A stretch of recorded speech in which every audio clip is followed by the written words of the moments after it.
Dear students, this is Praveen Kumar Agrawal from Management Department. Welcomes you in my today's lecture of Business Organization. In today's lecture, we will discuss upon the concept of the holding companies.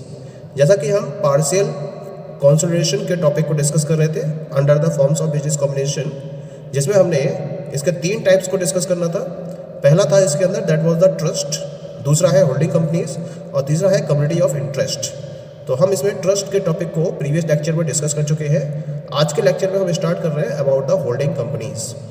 क्या हुआ था कि जब trust को form किया गया था तो यूएसए में इनकी एक्टिविटीज़ को इलीगल डिक्लेयर कर दिया गया था। तो जब इनकी एक्टिविटीज़ को इलीगल डिक्लेयर कर दिया गया तो उसके बाद जो लॉयर्स थे उन्होंने वेरियस कंपनीज को कंट्रोल करने के लिए एक अनदर मेथड को डिवाइस किया और एक नई फॉर्म क्रिएट करी, जिस फॉर्म का नाम दिया गया था होल्डिंग कंपनीज। क्या होता है होल्डिंग कंपनीज के अंतर्गत? इसका कॉन्सेप्ट क्या होता है?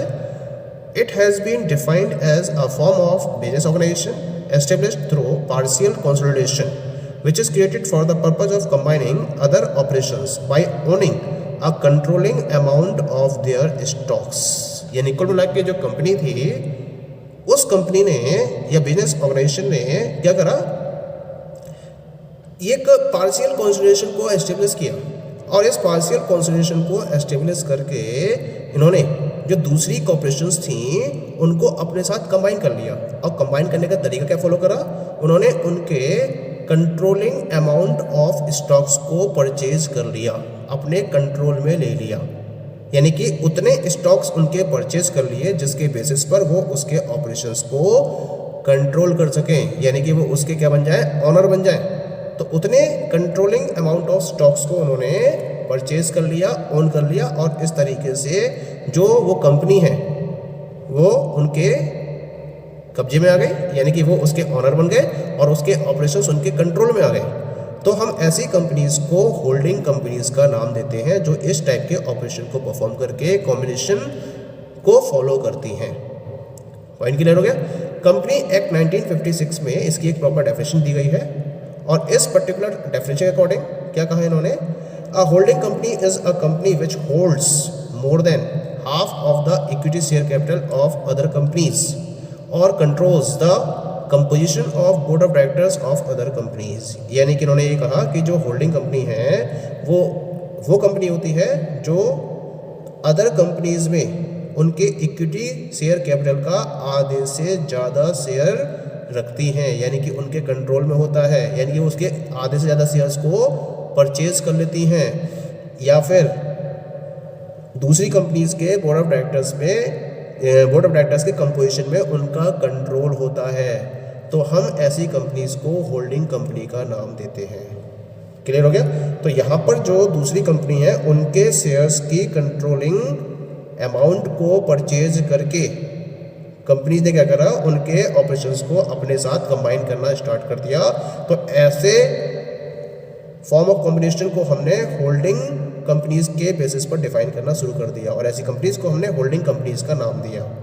तो होल्डिंग कंपनी क्या करती है? Holding company holds the controlling amount of shares of other company. और ऐसी जो दूसरी कंपनी होती है जिसके शेयर्स को होल्ड किया गया है बाय द होल्डिंग कंपनी, उस कंपनी को हम होल्डिंग कंपनी की सब्सिडरी कंपनी का नाम देते हैं। पॉइंट क्लियर हो गया?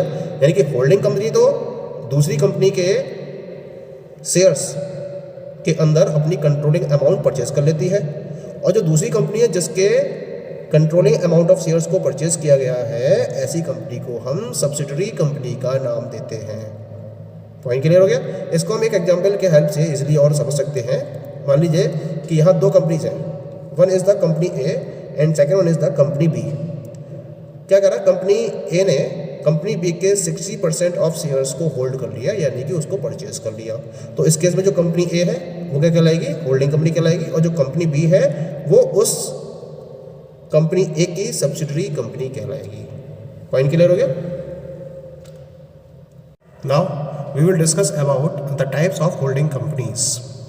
यहाँ होल्डिंग कंपनीज को डिफरेंट टाइप्स में डिवाइड कर सकते हैं, जिसमें से very first type is parent और प्राइमरी होल्डिंग कंपनी। क्या होती है पेरेंट और primary holding company? It is an apex company which is not controlled by other companies It is also characterized as grandfather or great grandfather company according to the degree of relationship with subsidiary units. यानी कि ये वो apex company होती है जो किसी भी दूसरी कंपनी के द्वारा कभी भी कंट्रोल नहीं की जाती है। इसे हम ग्रैंडफादर या ग्रेट ग्रैंडफादर कंपनी के नाम से भी जानते हैं अगर हम सब्सिडियरी यूनिट के साथ में इसके डिग्री ऑफ रिलेशनशिप के बेसिस पर बात करें तो। कुल मिला के ये वो टॉप लेवल कंपनी होती है जिस पर किसी भी टाइप की किसी भी कंपनी का कोई भी कंट्रोल नहीं होता है, बल्कि सारी कंपनीज पर केवल और केवल इसी का कंट्रोल होता है। तो हम इस कंपनी को पेरेंट या प्राइमरी होल्डिंग कंपनी का नाम देते हैं। Okay, second one is the offspring और कंसोलिडेटेड होल्डिंग कंपनी। क्या मतलब इसका ऑफ स्प्रिंग कंपनी का? It is formed when some existing companies decide to transfer their controlling amount of shares to a newly promoted company in exchange for the shares of the latter to unify the control. यानी कुल मिलाकर होता क्या है कि कुछ existing companies क्या करती हैं, वो अपने कंट्रोलिंग अमाउंट ऑफ शेयर्स को एक नई कंपनी को ट्रांसफर कर देती है और इस पर्पज से जिससे कि कंट्रोल क्या रह जाए, यूनिफाइड यानी कि सिंगल कंट्रोल। तो सिंगल कंट्रोल को फॉर्म करने के लिए कुछ एग्जिस्टिंग कंपनीज क्या करती हैं, अपने कंट्रोलिंग अमाउंट ऑफ शेयर्स को नई प्रमोटेड कंपनी को ट्रांसफर कर देती हैं। तो हम ऐसी कंपनी को या ऐसी होल्डिंग कंपनी को ऑफ स्प्रिंग या कंसोलिडेटेड होल्डिंग कंपनी का नाम देते हैं। डिफरेंस क्लियर हो गया? थर्ड कंपनी की बात करते हैं। The very third company is known as the intermediate holding company. ये क्या होती है इंटरमीडिएट होल्डिंग कंपनी? जैसे आपने सुना होगा इंटरमीडिएट गुड्स, एक होते हैं रॉ मटेरियल, दूसरे होते हैं इंटरमीडिएट गुड्स और तीसरे होते हैं फिनिश गुड्स। तो रॉ मटेरियल और फिनिश गुड्स के बीच में जो गुड्स की पोजीशन होती है उसे हम इंटरमीडिएट गुड्स का नाम देते हैं। ऐसे ही इंटरमीडिएट होल्डिंग कंपनी को भी हम समझ सकते हैं when a holding company holds the share of other companies and its own shares are also held by some other companies, then it is known as the intermediate holding company। यानी कि जब ये कंपनी किसी दूसरी company के shares को hold करती है, यानी कि है तो ये होल्डिंग कंपनी और इस होल्डिंग कंपनी के पास किसी दूसरी कंपनी के शेयर्स की होल्डिंग है, लेकिन इसके खुद के शेयर्स की होल्डिंग किसी दूसरी कंपनी के पास है, तो हम ऐसी कंपनी को इंटरमीडिएट होल्डिंग कंपनी का नाम देते हैं। यानी कि ये एक होल्डिंग कंपनी भी है और एक सब्सिडरी कंपनी भी है, इसके अंदर दोनों प्रॉपर्टीज अवेलेबल है, इसी वजह से हम इसको इंटरमीडिएट होल्डिंग कंपनी का नाम देते हैं। पॉइंट क्लियर हो गया? The next one is the pure holding company. क्या होती है ये company? It simply holds the controlling amount of shares of other companies by way of investment but does not direct the internal management of subsidiary companies। ये क्या करती है? ये investment के पॉइंट ऑफ व्यू से अदर कंपनीज में controlling amount of shares को hold करती है, उन्हें परचेज कर लेती है। लेकिन इसका पर्पस क्या होता है? केवल इन्वेस्टमेंट करना इसका मेन पर्पस होता है। सब्सिडियरी कंपनी के इंटरनल मैनेजमेंट में ये किसी भी तरीके का कोई भी डायरेक्शन नहीं देती है, तो हम ऐसी कंपनी को प्योर होल्डिंग कंपनी का नाम देते हैं। इसको हम नॉन ट्रेडिंग कंपनी का भी नाम देते हैं, जिसका सिंपली इंटरेस्ट क्या होता है? केवल और केवल डिविडेंड्स को अर्न करना होता है। यानी कि इसके पास अमाउंट की अवेलेबिलिटी होती है और इस पर्टिकुलर अमाउंट से ये क्या करती है, दूसरी कंपनीज में उसके कंट्रोलिंग अमाउंट ऑफ शेयर्स को होल्ड कर लेती है, परचेज कर लेती है, केवल और केवल इन्वेस्टमेंट के पॉइंट ऑफ व्यू से, और उसके इंटरनल मैनेजमेंट में किसी भी तरीके की कोई भी इंटरफेरेंस नहीं करती है। तो हम ऐसी कंपनी को प्योर होल्डिंग कंपनी का नाम देते हैं। पर्पज है डिविडेंड को अर्न करना केवल और केवल, ना कि उसके एक्टिविटीज़ को प्रॉपर्ली कंट्रोल करना, उसकी एक्टिविटीज़ को मैनेज करना, इनका पर्पज नहीं होता है। केवल केवल इन्वेस्टमेंट, जैसे एक पर्टिकुलर पर्सन डिफरेंट सिक्योरिटीज़ में इन्वेस्ट करते हुए प्रॉफिट को अर्न करता है, डिविडेंड्स को अर्न करता है, ऐसे ही ये होल्डिंग कंपनीज भी क्या करती हैं, डिफरेंट कंपनीज में उनके कंट्रोलिंग अमाउंट ऑफ शेयर्स को होल्ड करके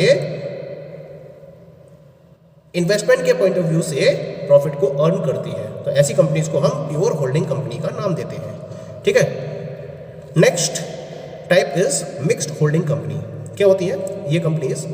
It is an operating company which is actively engaged in the manufacturing activity and at the same time it holds the shares of other company or companies of similar nature. यानी कि ये वो companies होती हैं जो already manufacturing activities में engage होती हैं और ये एक्टिवली एंगेज होती हैं. लेकिन होता क्या है, इसके साथ साथ ये उसी पर्टिकुलर फील्ड में वर्क करने वाली डिफरेंट मैन्युफैक्चरिंग ऑर्गेनाइजेशंस को परचेज कर लेती हैं, उनके कंट्रोलिंग अमाउंट ऑफ शेयर्स को होल्ड कर लेती हैं. तो हम ऐसी होल्डिंग कंपनी को मिक्स्ड होल्डिंग कंपनी का नाम देते हैं. ये ट्रेडिंग या मैन्युफैक्चरिंग कंपनीज होती हैं, ये ध्यान रखना है. ये मैन्युफैक्चरिंग कंपनीज होती हैं जो उसी फील्ड में काम करने वाली जो दूसरी कंपनीज होती हैं उनके कंट्रोलिंग अमाउंट ऑफ शेयर्स को परचेज कर लेती हैं या होल्ड कर लेती हैं. तब हम ऐसी कंपनीज को मिक्स्ड होल्डिंग कंपनीज का नाम देते हैं. पॉइंट क्लियर हो गया. Now we come to the next one. The next one is the finance holding company. क्या मतलब होता है इन फाइनेंस होल्डिंग कंपनीज का? These are the company which does not hold the share of other companies for a longer period. यानी कि ये भी इन्वेस्टमेंट के पॉइंट ऑफ व्यू से अदर कंपनीज में इन्वेस्टमेंट करती है या उनके शेयर्स को होल्ड करती हैं, लेकिन ये जो होल्डिंग को फॉलो करती हैं ये होल्डिंग इनकी लॉन्ग पीरियड ऑफ टाइम तक नहीं होती है, बल्कि ये क्या करती हैं कि जितना जल्दी से जल्दी हो सकता है उतनी जल्दी से जल्दी ये इनके शेयर्स को डिस्पोज करते हुए प्रॉफिट को अर्न करना चाहती हैं. यानी कि एक तरफ इन्होंने ऐसी कंपनीज के शेयर्स को होल्ड किया, उनकी कंट्रोलिंग अमाउंट ऑफ शेयर्स को होल्ड किया, और फिर दूसरी तरफ इन्होंने इनको सेल करके प्रॉफिट को अर्न कर लिया. तो ऐसी कंपनीज को हम फाइनेंस होल्डिंग कंपनीज की कैटेगरी में रखते हैं. एक साथ साथ एक पॉइंट और है इनके साथ में, it does not take any interest in controlling the affairs of its subsidiaries like pure holding company. जैसा हमने डिस्कस किया था, प्योर होल्डिंग कंपनी के केस में ये भी क्या करती हैं, जो सब्सिडरी कंपनी होती हैं इनकी, ये जहाँ ये इन्वेस्टमेंट करती हैं, उनके इंटरनल अफेयर्स को कंट्रोल करने में इनका कोई भी इंटरेस्ट नहीं होता है. इनका पर्पज होता है इनके कंट्रोलिंग अमाउंट ऑफ शेयर्स को परचेज करना, उसमें इन्वेस्टमेंट करना और जितनी जल्दी से जल्दी हो सकता है उसको डिस्पोज करते हुए प्रॉफिट को अर्न करना. तो हम ऐसी कंपनीज को फाइनेंस होल्डिंग कंपनी के नाम से जानते हैं. Point is clear. And the last type of holding company is the investment holding companies. Such a company makes investment in the shares of other companies with a view to earning profits and obtaining regular income from such investments.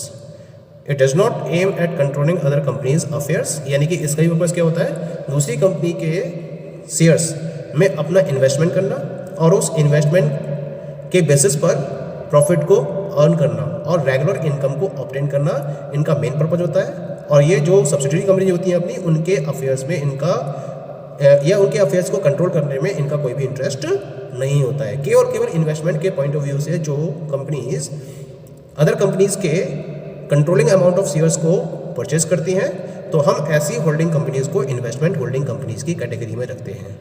Okay, so these all are the different types of holding companies. Thank you.